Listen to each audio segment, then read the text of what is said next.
Well, this lecture sums up the course, and it's about the Gettysburg Address. And the conceit of the lecture today is that the Gettysburg Address has elements in it which sum up everything we've been doing. And furthermore, the conceit of the lecture is that the Gettysburg Address is written in a kind of code. It's very, very brief. It's only a couple of paragraphs long. It takes something like 2.5 minutes to read. And I'm going to argue today that it's impossible to understand unless you know the code in which Lincoln is writing. In other words, it's so condensed that he's got to assume that his listeners understand implications about the things he's talking about, because he doesn't have time to spell them out. And I'm saying that they did, that they understood what Lincoln was talking about, because that mid-19th century's Americans understood this code, understood this political code that was in the address. And furthermore, I'm going to make the case that you should understand this code as well because of this course. So let's see how we do. So before we get to decoding the Gettysburg Address, I want to talk about the context of the Gettysburg Address. What was at stake in the war? What was at stake for Lincoln as a politician? Then I want to briefly look at the way we think of the address today as noble poetry. And I'm going to argue that that's an incorrect, or at least a misleading, way to understand it. Then I want to look at why it was written in the first place, the cemetery, 3 contexts of the situation in November of 1863 when Lincoln gives the Gettysburg Address, and then finally decoding it. So let's get to it. Okay, themes today. The Gettysburg Address is written in a kind of code. Breaking that code makes it possible to understand the address more fully. And we don't really need to break it, we just need to consider it. And to be less mysterious, I'd say that code is written in the language of democratic republicanism, the political language of the United States in the 19th century. Secondly, the address must be understood in the context of war, race, and politics, and that's going to be very clear as we go on. Okay, what was at stake? What was at stake was summarized, I think, in a cemetery in Vermont, not terribly far from my house. And in that cemetery we find this monument. It's not a gravestone, it's a monument, because the people on it aren't there. They're buried in Virginia. It's 4-sided. On the first side we see Hadley P. Ford, 19 years old, killed at Spotsylvania on May 18th, 1864. We'll go around the next side, and we see Hadley's brother, John, 23 years old, was killed at Minor in Virginia in 1863. And then on the third side, we see Charlie Ford, 22 years old, killed at Petersburg, Virginia, April 2nd, 1865. And underneath that, we see what is a quotation, "Come on, boys, the works are ours." These are apparently Charlie Ford's last words. Charlie Ford was the third of 3 brothers to die in the Civil War from this one family in Vermont.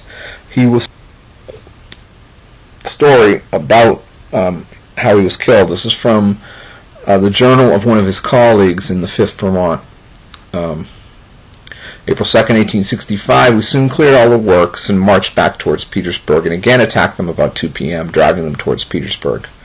We drove them until about 4 p.m., captured a number of guns. Our loss was pretty heavy, 2 killed and 4 wounded in our company.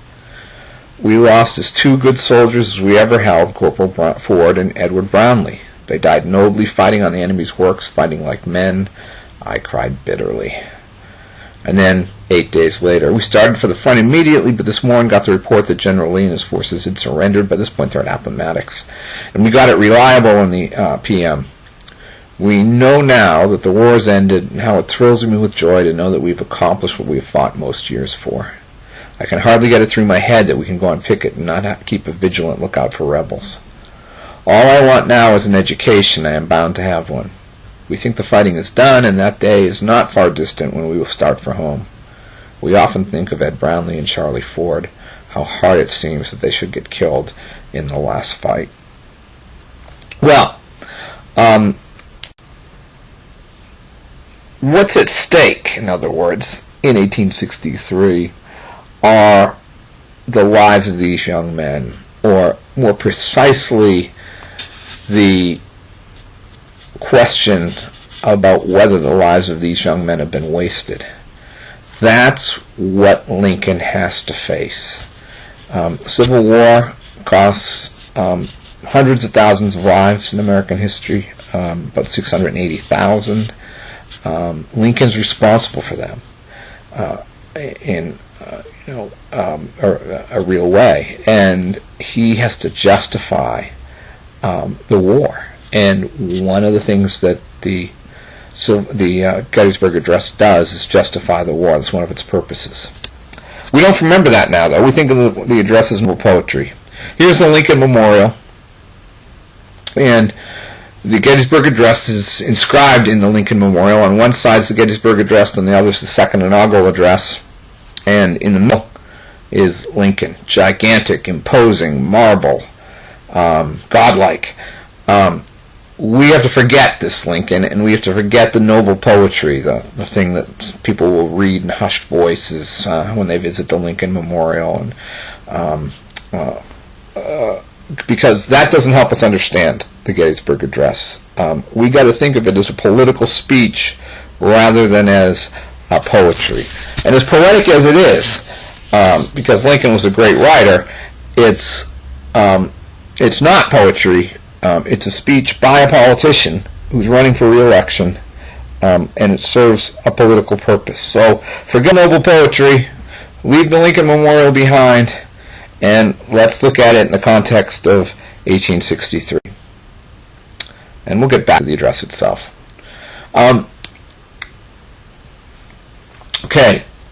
The Gettysburg Address is given, first of all, as a funeral address, and it's giving funeral oration, and it's given at the Gettysburg Cemetery. So let's look at the Gettysburg Cemetery for a second. Here are some of the Union dead at Gettysburg, photographed a day or two after the battle. The Confederate Army left the Gettysburg battlefield on the night of July 3rd, 1863. And the Union Army followed the next day. This is what that meant for Gettysburg. Gettysburg was a small town with just a few thousand people living in it. They were left behind with over 3,000 bodies and many thousands of wounded soldiers with no hospital facilities and almost, no doctors. So, in other words, they were left behind with an enormous problem. And the first couple of weeks after the battle were spent trying to keep the wounded alive. Many of them would die. But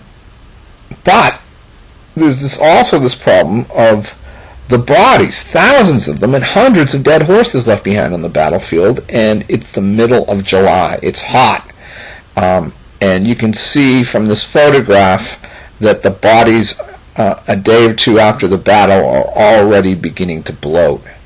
So they had an enormous sanitation problem in Gettysburg in July of 1863, and they had to take care of it as quickly as they possibly could.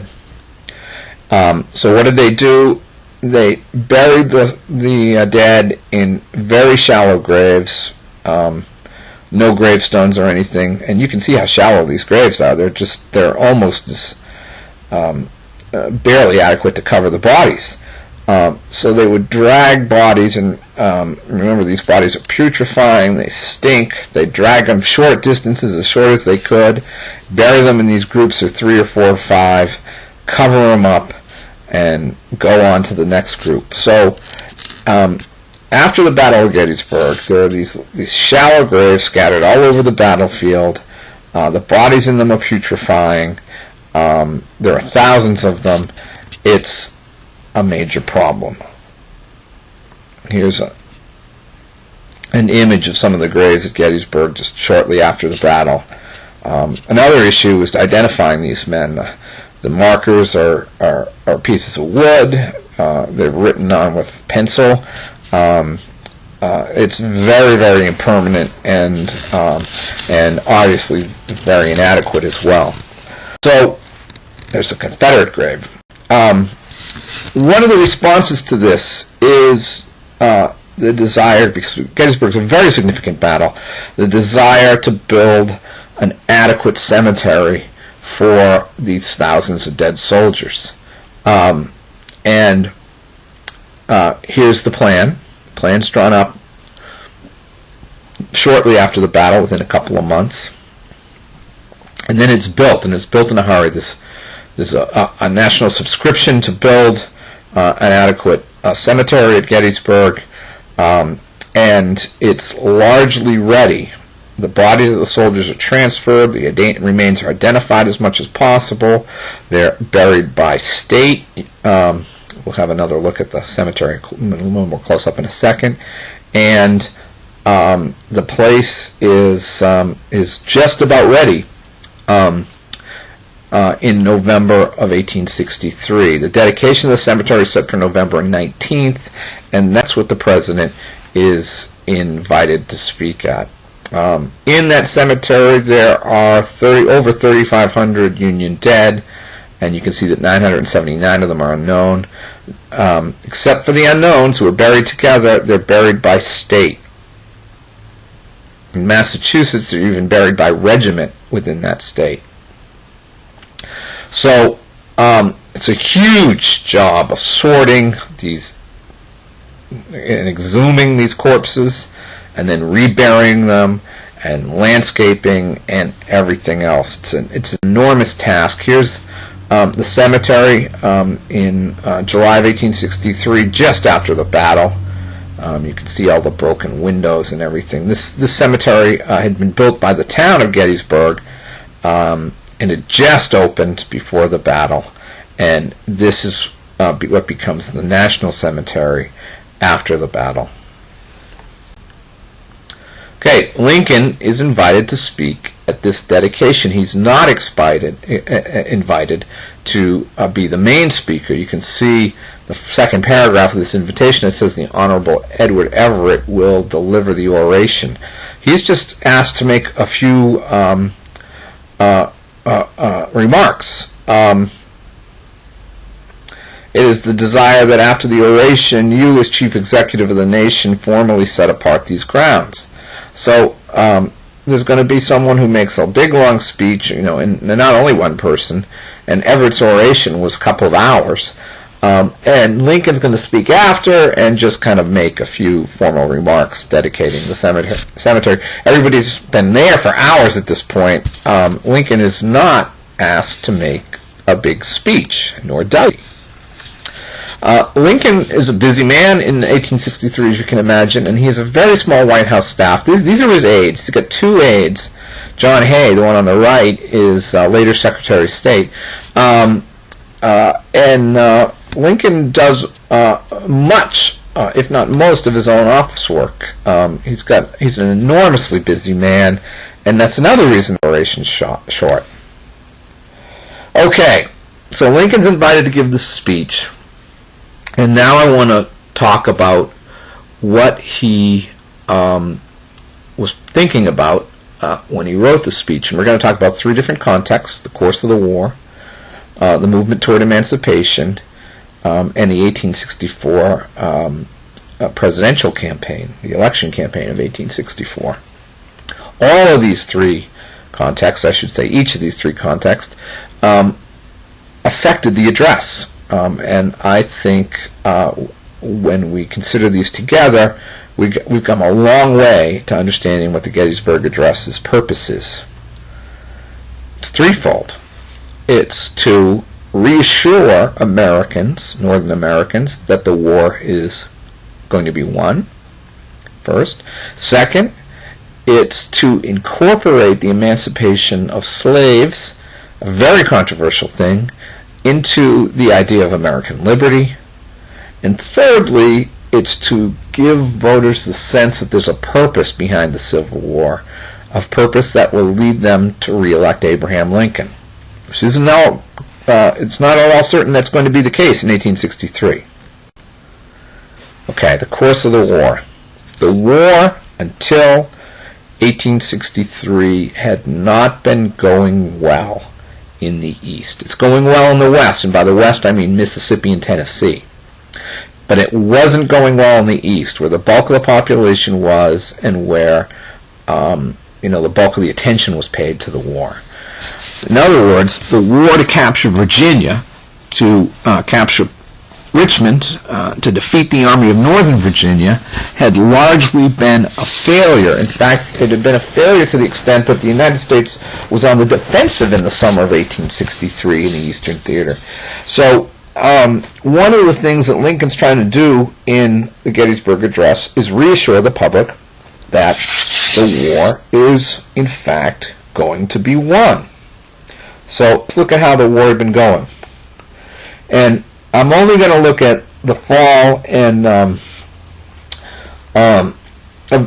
winter of 1862 and then spring of 1863 in the East. This is the battlefield at Antietam, which was fought on September 17th, 1862.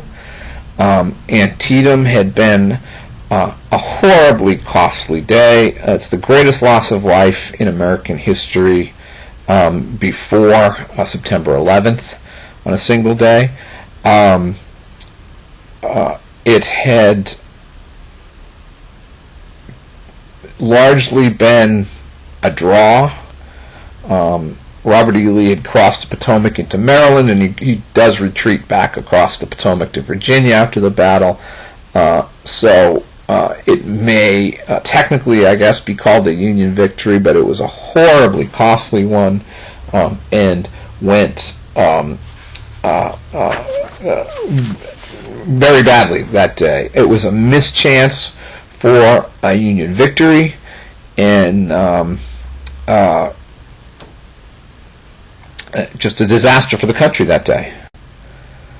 This is the Bloody Lane at Antietam. It's the same place where that previous photograph was taken. That's what it looks like today, and you can see a monument along the Bloody Lane. The Bloody Lane was a place where a bunch of Confederate troops had got trapped in a crossfire and were considerably wiped out. The Civil War, as the dead at Antietam indicate, was much bloodier and more costly in human suffering than anything Americans expected in 1861. And Antietam really was the place that that lesson, if it hadn't been learnt already, and it should have been at places like Shiloh and Bull Run, really, I think, became inescapably apparent.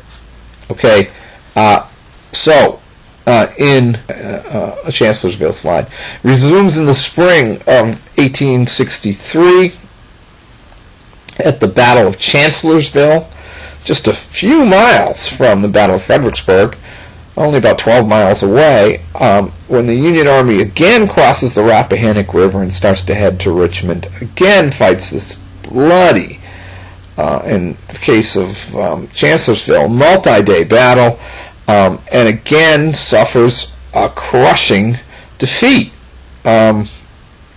and again has to withdraw north of the Rappahannock. So the Union Army suffered nothing but defeat in Virginia, or at least frustration in Virginia, and it's the victory, the striking victory at Chancellorsville, that leads Robert E. Lee to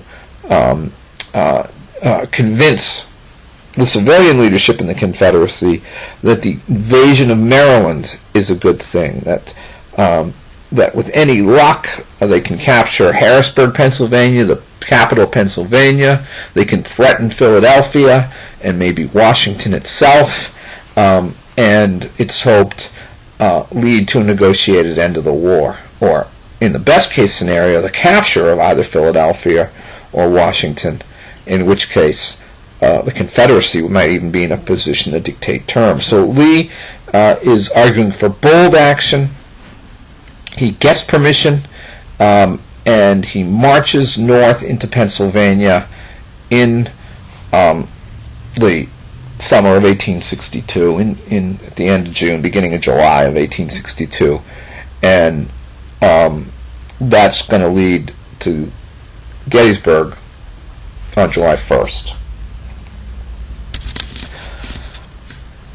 All right, now Gettysburg is a Union victory, and it's arguably, most people I think would say, this is the most important Union victory of the war. It changes the momentum of the war. The Confederacy never again goes on the offensive. The Confederate War from Gettysburg on is a defensive war, and eventually the Confederacy is worn down. So when we look at the Civil War in retrospect, we say that the Battle of Gettysburg is the most important battle. It's seen in 1863, immediately afterward, as a very, very critical battle. They don't know that it's going to be the battle of the war. There's much of the war to be fought still, many, many actions, thousands, tens of thousands of lives to be lost still, but hundreds of thousands of lives to be lost still. But nevertheless, it's appreciated at the time as a very, very important Union victory. Now let's go to these slides.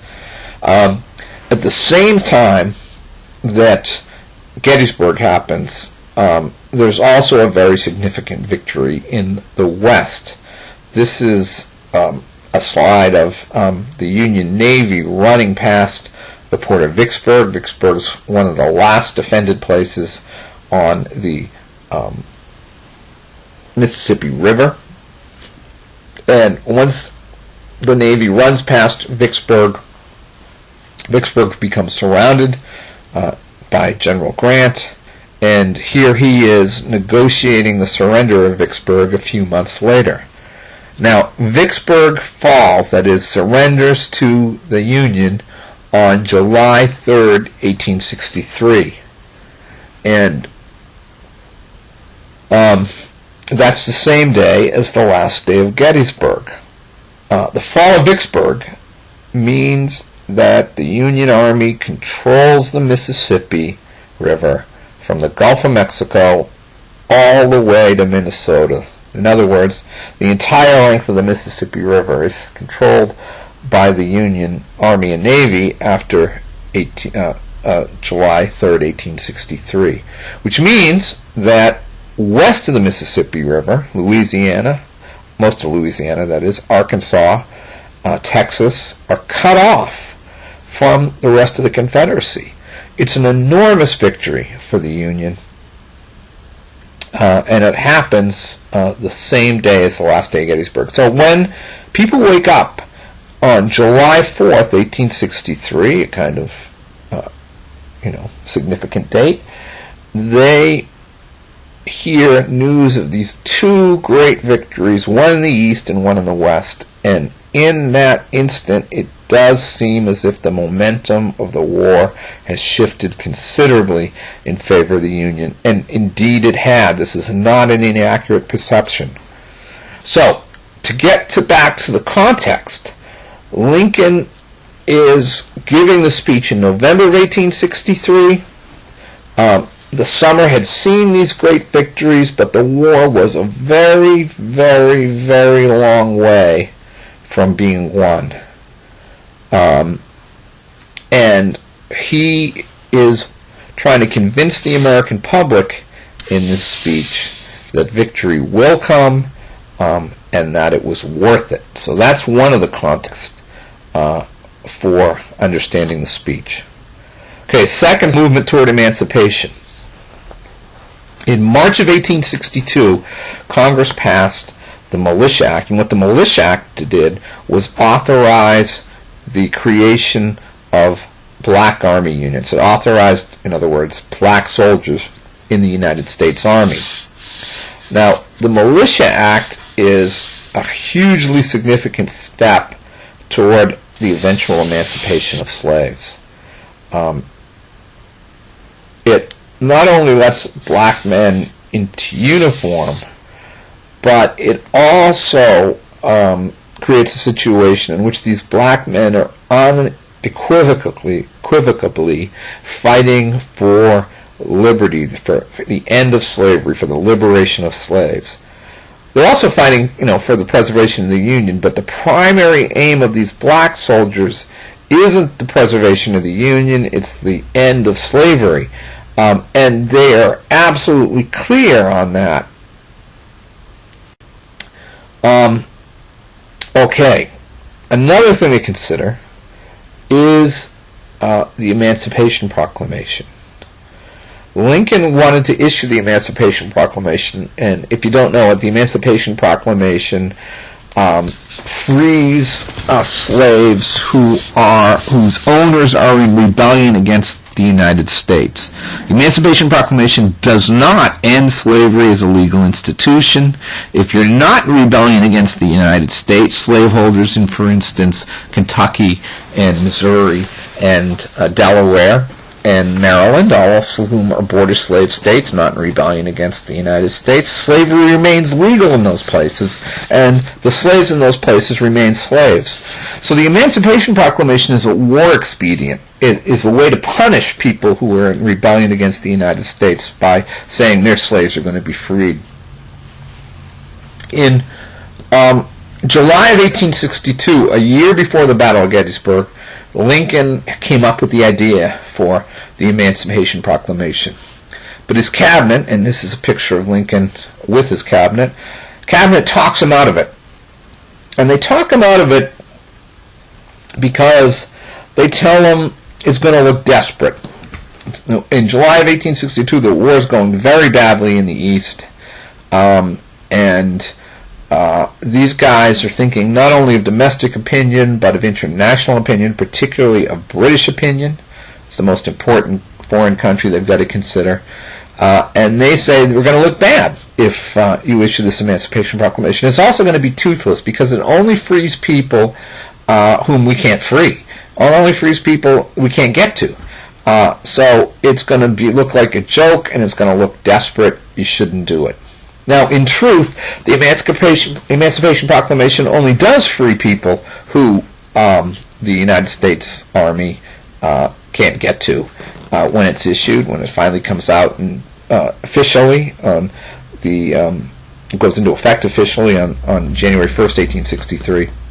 But as the war continues and the Union Army has more and more success, it does begin to penetrate places where there are slaveholders in rebellion against the United States, and as a consequence, millions of slaves are freed before the end of the war.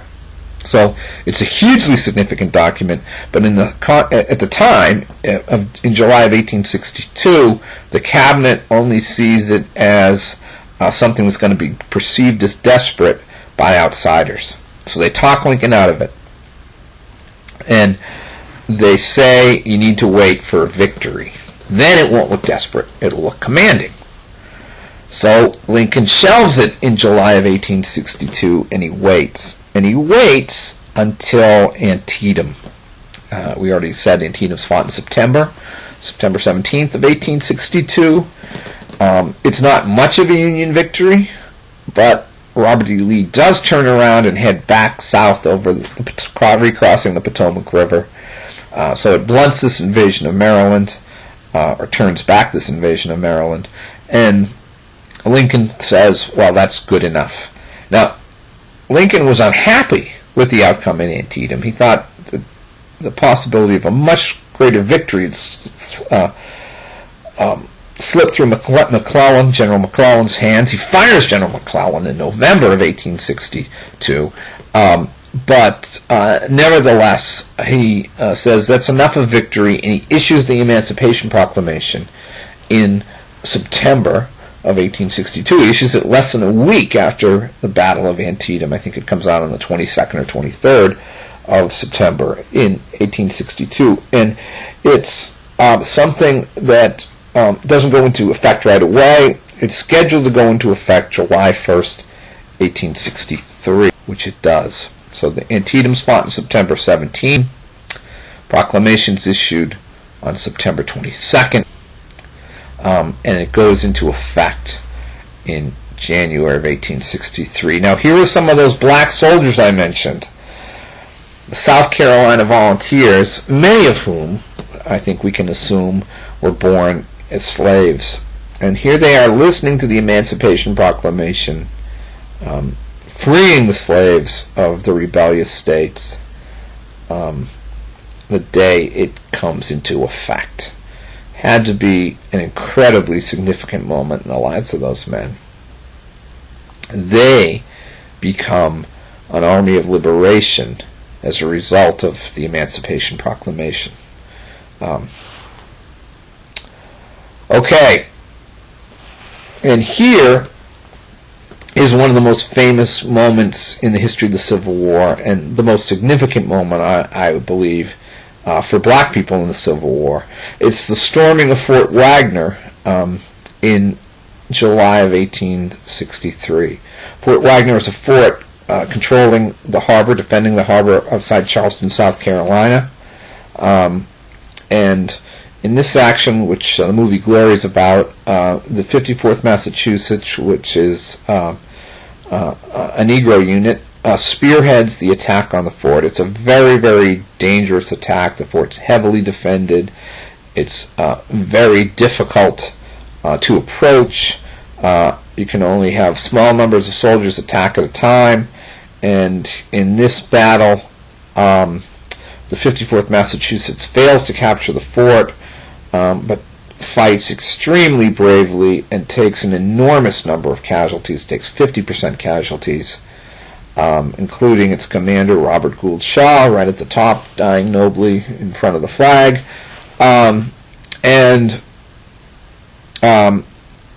This battle, more than any other incident, makes the reputation of black soldiers as courageous and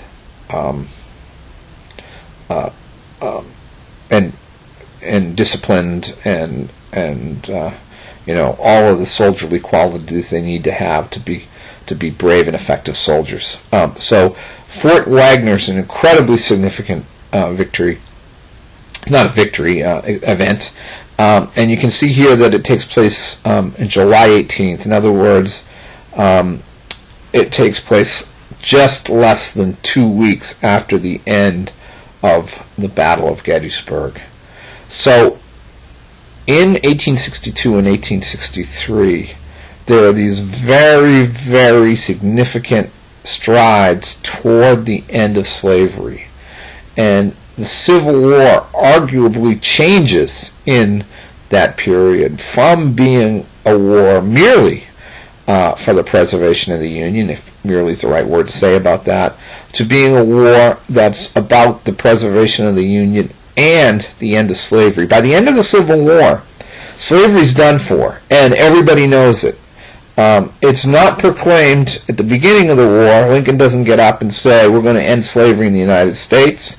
It would have been a very, very controversial thing to say, and many, many people in the North would have disagreed with him. But by the end of the war, slavery's done for. And the things I've just been talking about in the last few minutes, the Emancipation Proclamation, the action at Fort Wagner. Here's another image of Fort Wagner.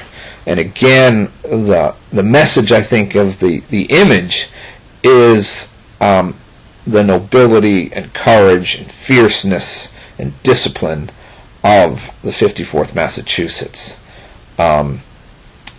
And that is not to be underestimated. The cultural significance of that, the political significance of that, hugely, hugely important. Also reflected in the Gettysburg Address. Okay, the third context we need to think about is the 1864 campaign. Now, as I mentioned, the war hasn't gone particularly well as of the summer of 1863 and fall of 1863. Hundreds of thousands of young American men are dead. The war is enormously costly, and people blame Lincoln. Lincoln's the president. He's the commander-in-chief. He's the one who's insisting on on war. He's the one who doesn't want to negotiate with the Southerners and end the war. He's the one insisting on total victory. So Lincoln is the guy to blame if you think the war is going badly or you're against it at all. And enough people feel that way as of mid to late 1863 that Lincoln believes he's not going to win re-election. He's a candidate running for re-election in 1863, a guy who needs every vote he can scrape together. It's really not until September of 1864 when Atlanta's captured by General Sherman that Lincoln feels like, well, the war's going well enough that people are going to vote for me for re-election. And as it turns out, he's right. But up until September of 1864, he doesn't think that. He thinks he's losing and is probably going to not be re-elected. And when he gives the Emancipation Proclamation in November of 1863, just about a full year to go before the election campaign, he sees himself as the underdog, as somebody who is losing. And this speech, short as it is an opportunity to try to convince people of the purpose of the war, and indirectly convince them of the fact, if that's the right word, the opinion that the Lincoln administration should be reelected.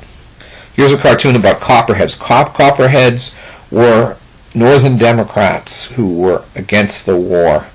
And Republican propaganda, they're often depicted as traitors against the Union. Here they are, snakes trying to destroy Columbia and wreck the Union. They saw themselves as a peace party. The New York draft riots, I forgot to mention those. They take place exactly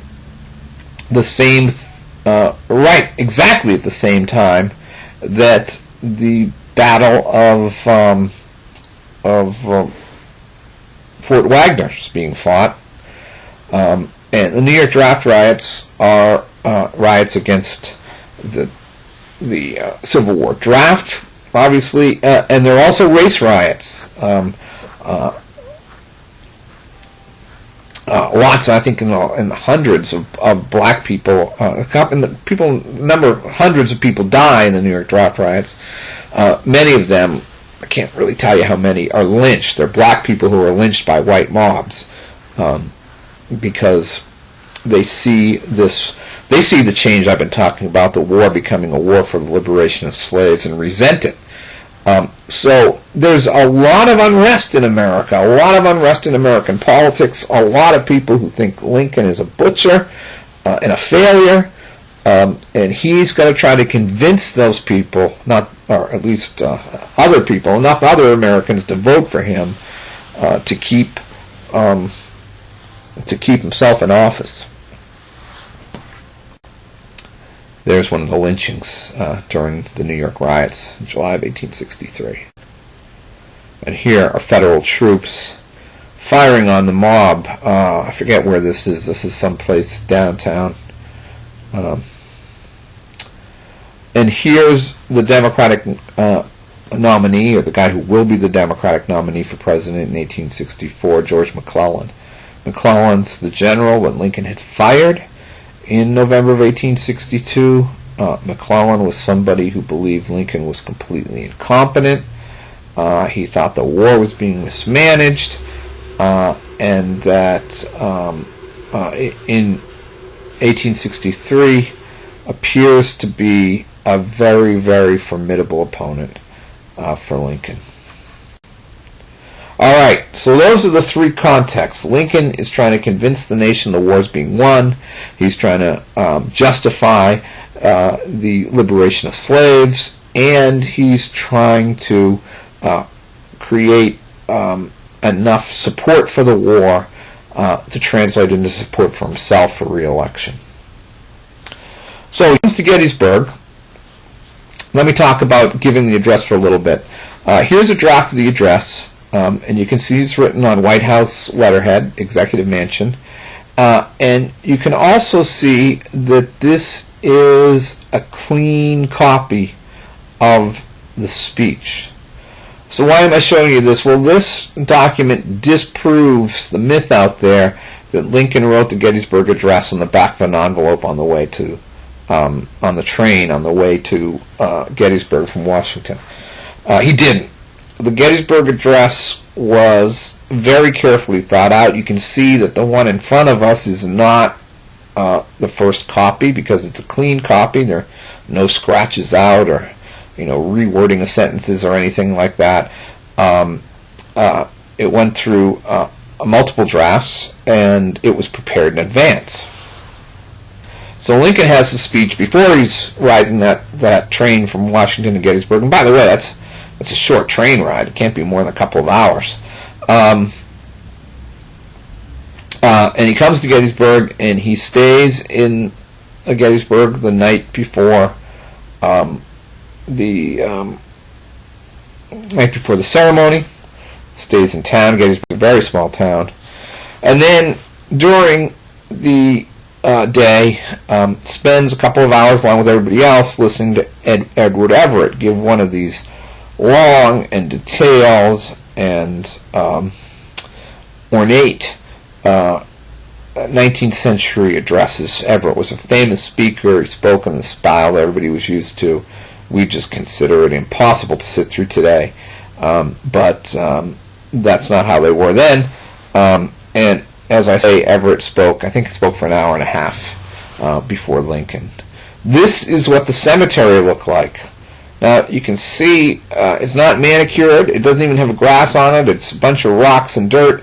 It's still a very, very raw place. This one story about the dedication ceremony that they placed the podium at a certain spot because they didn't want the speakers to be downwind from the graves because it still stank of decomposing bodies there. But in any case, very, very raw. And then these next few photographs are of what appears to be Lincoln at Gettysburg. There's the crowd. You can see the soldiers there right in the front. And then in this slide, just left of center, about 2/3 of the way back, there's a little arrow, and that arrow appears to be pointing at, or is pointing at a man with a beard and a receding hairline. Next to him is a guy in a top hat, and it's thought that that's Lincoln. Here's a little more close-up. The guy in the top hat with the sash across his chest is thought to have been a bodyguard of Lincoln's. One where I believe there, right in the center, is what's thought to be Abraham Lincoln at Gettysburg. Well, I guess I had two more.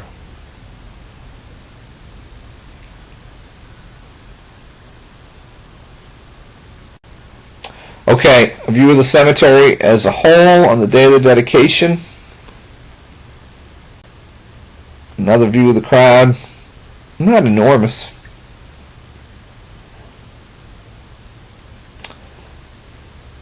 An illustrated version of the speech at Gettysburg. Now that big flagpole there, I don't know what that monument is.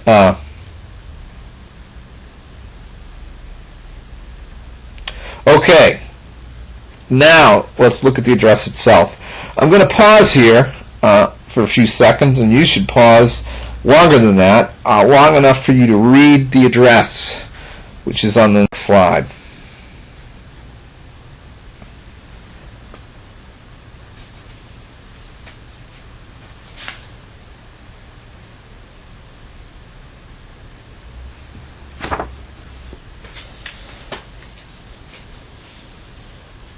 Okay, now I'm going to start talking again, and what we're going to be doing over the next few minutes is looking at what I think are significant sentences in the Gettysburg Address, and not viewing them as beautiful poetry, but viewing them as codes, viewing them as this code that the voters of 1863 would have understood.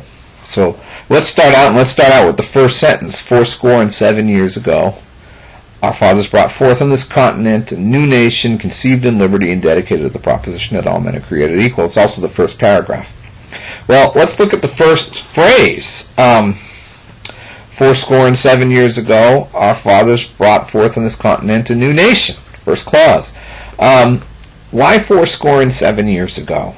Well, that's a very rhetorical and ornate way of saying 87 years ago. And if you take 87 from 1863, you get 1776. So in the first 5 words of the Gettysburg Address, Lincoln points immediately, the very first thing he does, to 1776. In other words, 1863 and 1776 are intimately related. Well, what happens in 1776?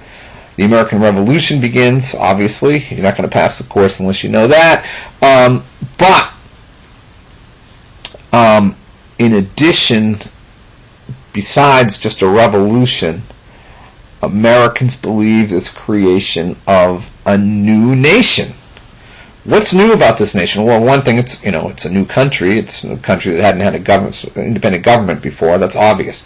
But in addition, it's new because, as Lincoln says, it's conceived in liberty. It's a free republic. And republicanism is all about the preservation of liberty. Power and liberty and opposition and so forth and so on. He's assuming his audience recognizes and knows all of that right at the beginning. He's reminding his listeners of the American Revolution and, in addition, the heritage of the American Revolution, the creation of American freedom. Okay, and then he finishes the sentences, and dedicated to the proposition that all men are created equal. Now he's channeling Jefferson a little bit from the Declaration there. But I would argue, not only is he reminding his audience of Jefferson, but in the context of November of 1863, in the context I just laid out for you, of the Militia Act and the Emancipation Proclamation and the Battle of Fort Wagner, then in addition to the Jeffersonian context about equality, there's also the context about equality. It's got to remind the listeners of 1863 of the question of black equality. And Lincoln is coming down in favor of that. In fact, he's criticized for this. In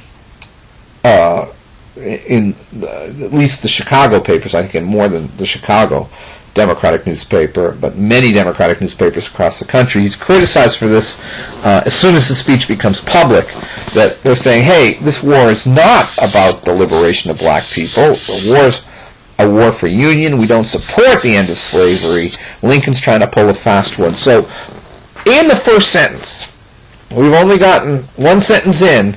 He reminds his listeners of the revolution. He reminds his listeners of what the heritage of the revolution is. And he reminds his listeners that the heritage of the revolution, that is individual liberty, should now be extended to black men. I think that's all going on in the first sentence. Now, we can't come out and openly say that that liberty should be extended to black people, because he still is a politician running for re-election, and that would hurt him more than it would help him get re-elected in 1863. But nevertheless, I think he goes as far as he can to saying this war is a war for the end of slavery as well. And this is another spot where we're going to get to where that point comes across again. Okay. Now we are engaged in a great civil war, testing whether that nation, the nation he just described in the first paragraph, in other words the United States, or any nation so conceived and so dedicated, can long endure. Okay, I'm interested in the middle clause here, or any nation so conceived and so dedicated. What's he saying there? Why include that? Why not just say, now we're engaged in a great civil war, testing whether that nation can long endure? Why add that? And again, this is where I think our appreciation of the Gettysburg Address as a beautiful speech gets in the way of our understanding it. People read that and it sounds so nice. Any nation so conceived and so dedicated, and got that little repetition in it, and we're not used to thinking about it. But why is it there? Well, since we're in the kind of lecture we're in online, I have to tell you instead of asking you. I think it's there because of the word any. Any nation so conceived and so dedicated. In other words, the Civil War is a test, not only whether the United States can endure, but whether any nation so conceived, born in liberty, conceived in liberty, as he says just a sentence before, and so dedicated. Dedicated to what? Dedicated to the proposition that all men are created equal. Any nation, that is, dedicated to liberty and equality, that is, any democracy, any democratic republic, can long endure. So let's rephrase the sentence now. Now we're engaged in a civil war testing whether the United States or any nation devoted to democracy and liberty can long endure. Why any nation? Well, Lincoln believes, he has to believe, he's telling us in this sentence, that the Civil War is not just a test of the United States, but that it's a world historical test of the possibility of democracy itself. If the United States fails, if it splits in two and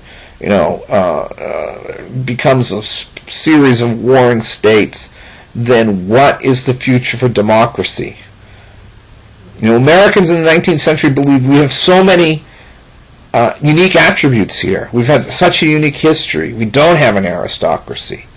We don't have long-standing ethnic divisions between different peoples.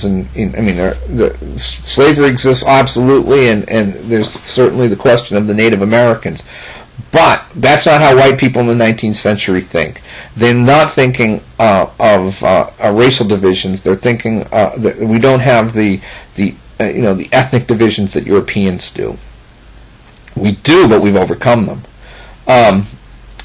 We don't have an oppressive church.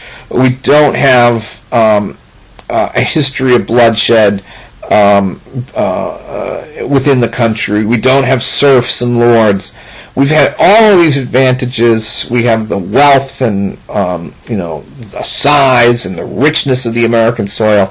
With all of these advantages, if we cannot build a successful democracy, then when and where can it be built? So for Lincoln, the Civil War is a test not just of the government, but of the question of democracy.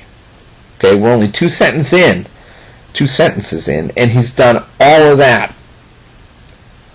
All right, we met on the great battlefield of the war. We're going to dedicate a portion of this field as final resting place. That's what the purpose of the day is. It's altogether fitting and proper that we should do this. And then he gets to I think the most famous part of the address, and that's really the funerary address here. In the largest sense, we cannot dedicate, we cannot consecrate, we cannot hallow this ground. The brave men living and dead who struggled here have consecrated it far above our power to add or detract.